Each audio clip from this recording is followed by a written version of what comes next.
沙库尔·斯蒂文森用控制型打法以碾压态势完胜另一个一流拳手洛佩兹以后，偶然在网上刷到他的访谈视频，其中一段给我留下极其深刻的印象。先放视频。Stand with that dude. Who was that? William Zepeda. That's right. Zepeda's a tough guy, man. He is. But you fought that in a different way. Did you do that on purpose? It was partly on purpose and partly to get his respect. Because I really ain't have a choice but to get his respect. Because if I'd try to outbox him and move around the ring, I probably would have made the fight harder than it had to be.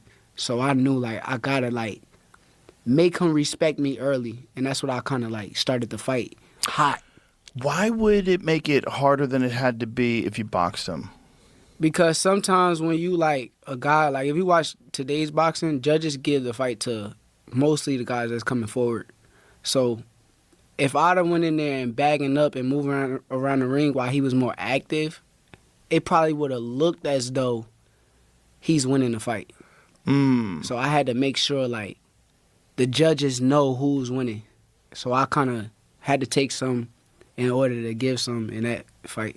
That was a very unusual fight for you. I saw an interview with you after that fight. We were like, I'm not fighting like that again. Fuck that. Yeah, because I know, I see, the modern day, the old school boxers and, the punishment that they taking, and you'll see them today, they can't really talk as well as, the Andre Wards and the Floyd Mayweather who can talk good and still articulate things to their to their grandchildren, to their children. And for me personally, it's I want to make sure that I'm able to really speak well to my kids and my grandkids and all of that. So taking punishment ain't for me.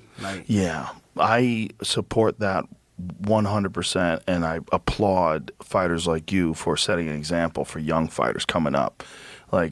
Defense and tactics and understanding the game is the most important thing. These guys that want to put on an entertaining fight and just go in there and slug it out, man, you are giving up your brain for some people who don't give a fuck about you. Oh my God, that's the God's honest truth right there. I be seeing a lot of fighters nowadays where they stand there like punching bags and let people hit on them, and you'll see them after the fight, they marked up, and in a few years, I don't think that they're going to be able to speak as well as somebody like me, so.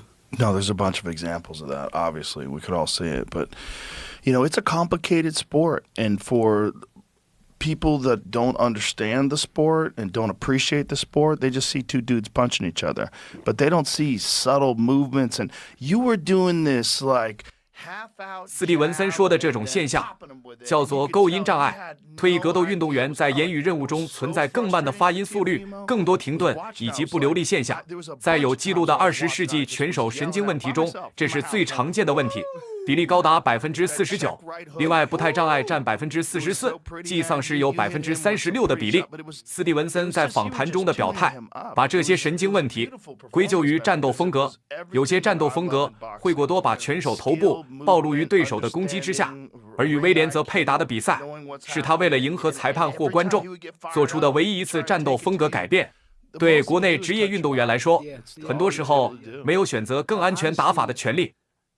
因为一些复杂的原因，4大职业组织的高规格拳赛很难在国内举行，所以他们要想在这些组织的比赛里发展，必须打客场。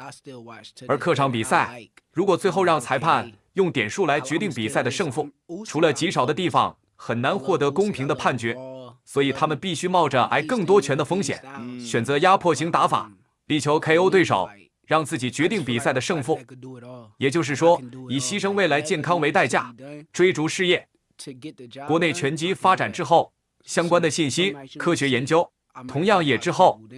某一部分观众，他们自己永远不想也不敢上拳台去真实体验拳击的乐趣和痛苦，但又控制不住希望看着别人互相伤害来提升自己肾上腺的分泌。